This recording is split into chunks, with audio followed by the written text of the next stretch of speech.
आग जल के भार गुरु ज्योति बाबा उठा लेलखिन ये जात जात चलत चलत गुरु ज्योतिष बाबा अछमित के सीमान पर एलखिन ये आही भगवानी जब अछमित सीमान पर गुरु ज्योतिष बाबा अइले सिर के मुरेठा खोल जमीन पर बिछा देलखिन ये बाबू साहब अछमितपुर के गुरु ज्योति बाबा हियासे लागलखिन ये तो अछमितपुर में जय समय में गुरु ज्योतिष बाबा गए रहे कोढ़िया शरीर लाके तो वही समय में राजा चैया के हाथी घोड़ा मुंशी देवान नौकर नौरी हीरा मोती लाल जवाहर के कोनो कमी अछमित में नहीं रहे।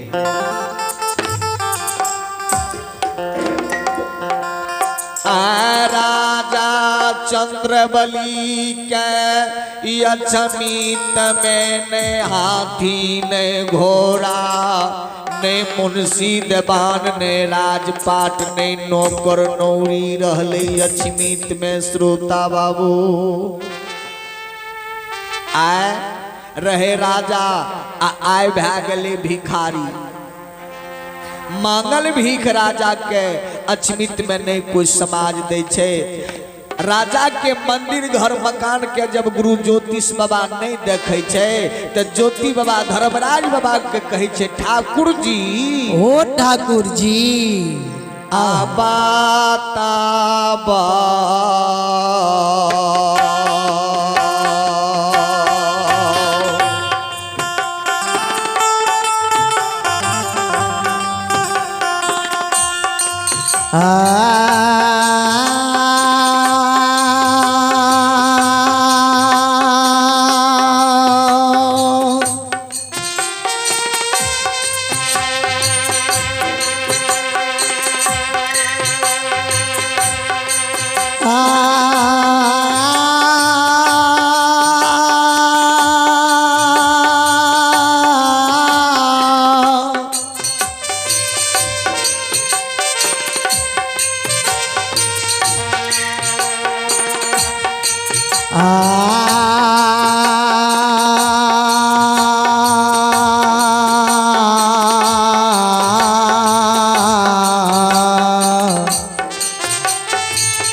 ओ निरमोहिया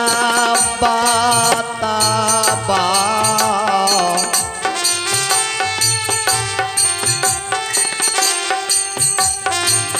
बतावा हो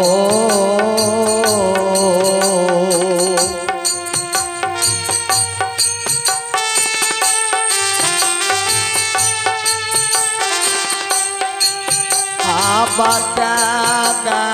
हो गोसाई बाबा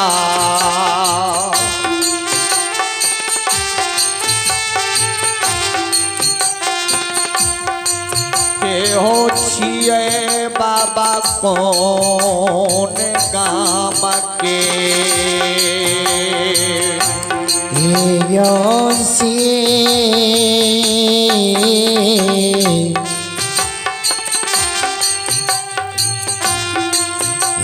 सीमा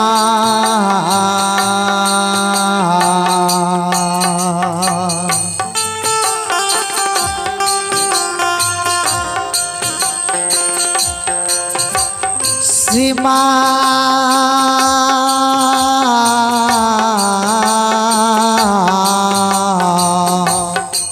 हे ठाकुर जी सीमा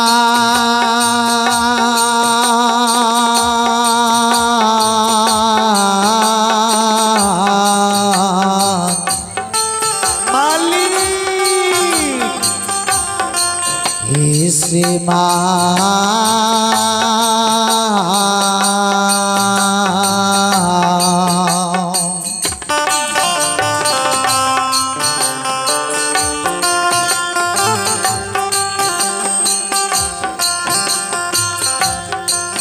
आय कामों ने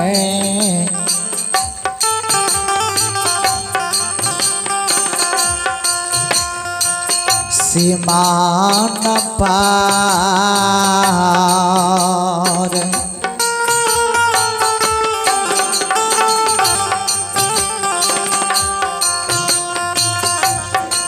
ए खार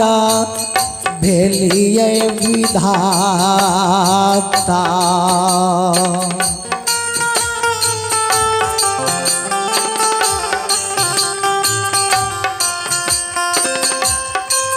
आयो कही के दियो ने यो बात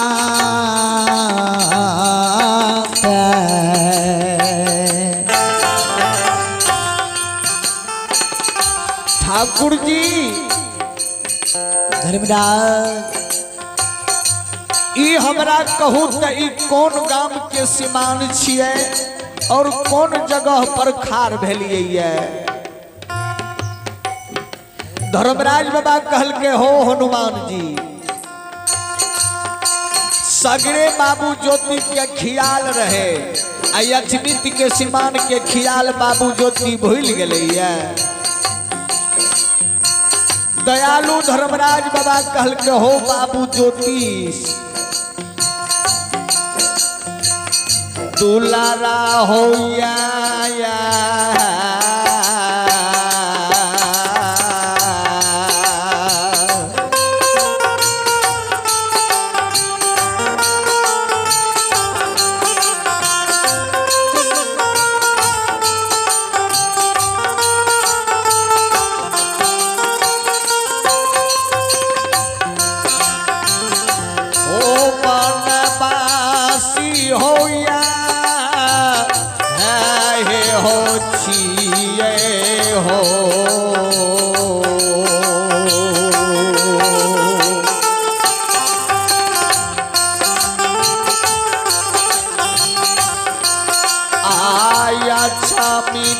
पूरा के हो तपासी हो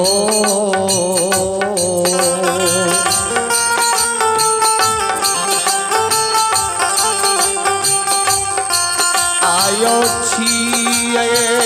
या छमिता पूरा के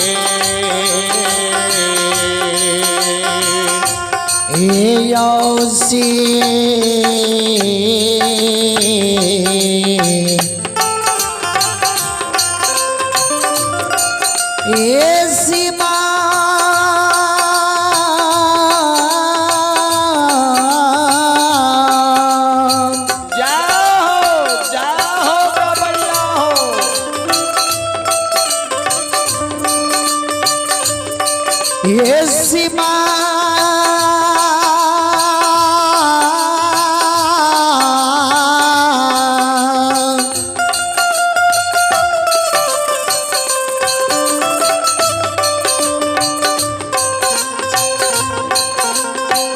दुलारा रैया है यो छी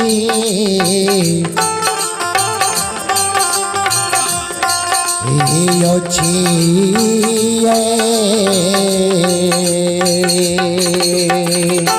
जिया हो सुगाय अभिमन्यु जिया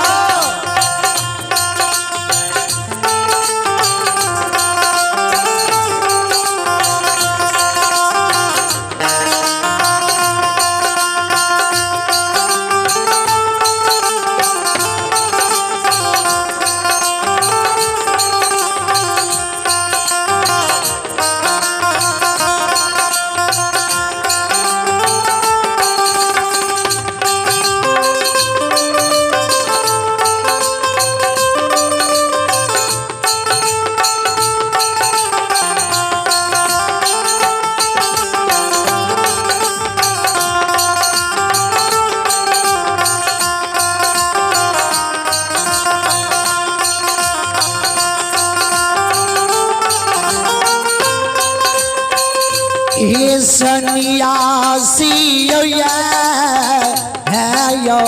छे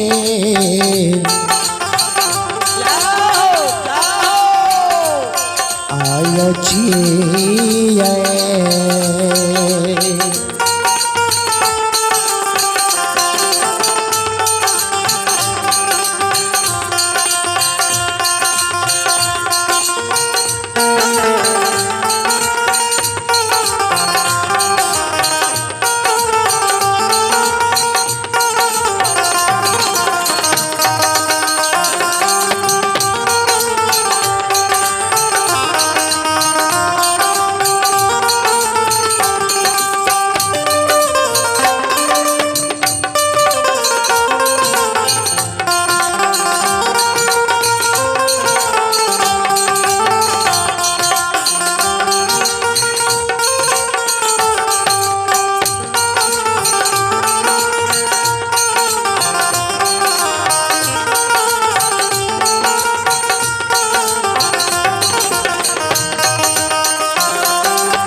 श्रोता बाबू धर्मराज बाबा जे कहलखिन बाबू ज्योतिष के जे ई अछमित के सिमान छिया बाबू ज्योति धर्मराज बाबा के कहल के हो धर्मराज बाबा जय समय में हमें कोढ़िया शरीर ला के राजा द्वार पर गेलिए रहे वही समय में राजा के सोना चांदी महल अटारी के कमी नहीं रहे आ राजा के महल अटारी नहीं देखे छिए मुंशी जवान नौकर नौरी नहीं देखे छिए हमरा यहाँ सरकार अछमित के सीमान पर ठकै छिए कल के नहीं ठकै नहीं छी ज्योति बाबा कहल के धर्मराज बाबा जब नहीं ठकै छिए त राजा के महल अटारी की भेले सीमान पर से राजा के महल अटारी नहीं झलक रहलै आये मांगाया के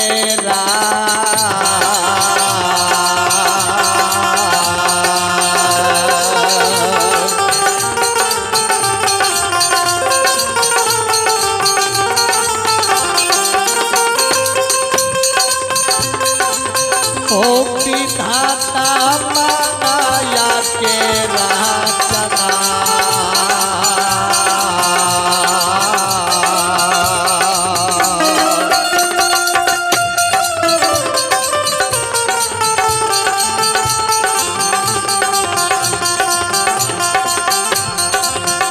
हार जइए यो परमात्मा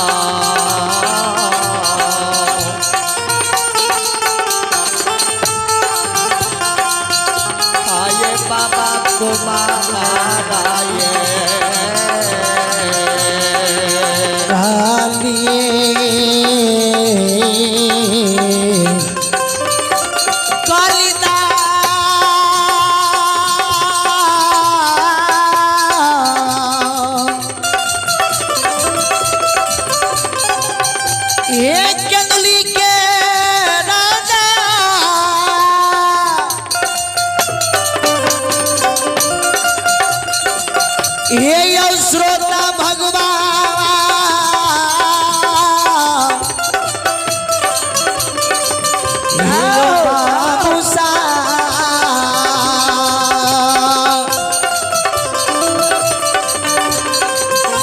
यो बाबा माया के राचना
बाबा माया के रचना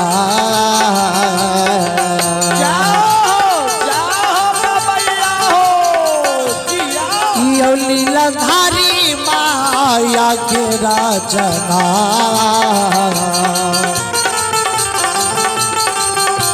यो रचैया यो धर्मराज बाबा यो रचैया छमेत यो से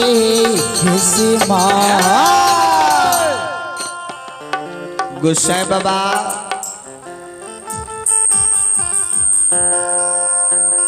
आय तपसी बाबा के यौर में धर्मराज बाबा पढ़ गला धर्मराज बाबा कल के या अचमित के सिमान छिए हो तपसी ज्योति बाबा कल के धर्मराज बाबा अचमित के सिमान छिए कल के हाँ अचमित के सिमान छिया ज्योति बाबा धर्मराज बाबा के कहे छे ठाकुर जी ही ठाकुर जी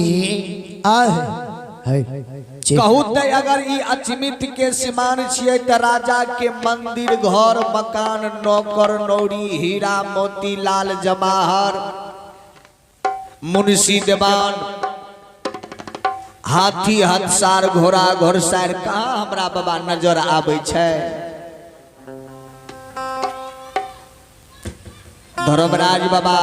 के शब्द के महावीर जी सुनै छे महावीर जी कल सरकार आप जवाब दियो तपसी के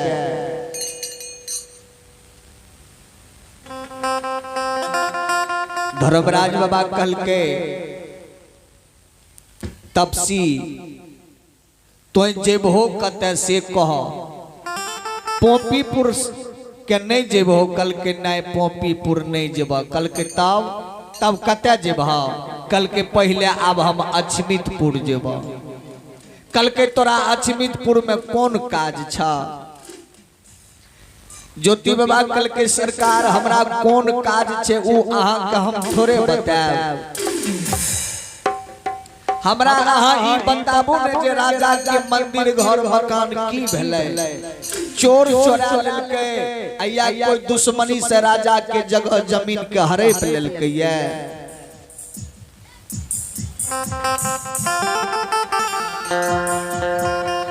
दयालु धर्मराज बाबा कहे छे तपसी हो तपसी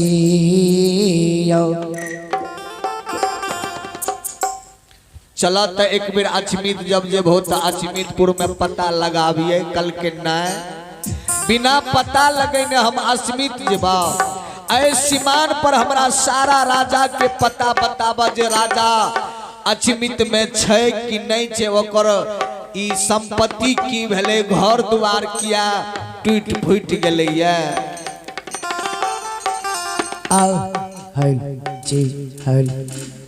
धर्मराज बाबा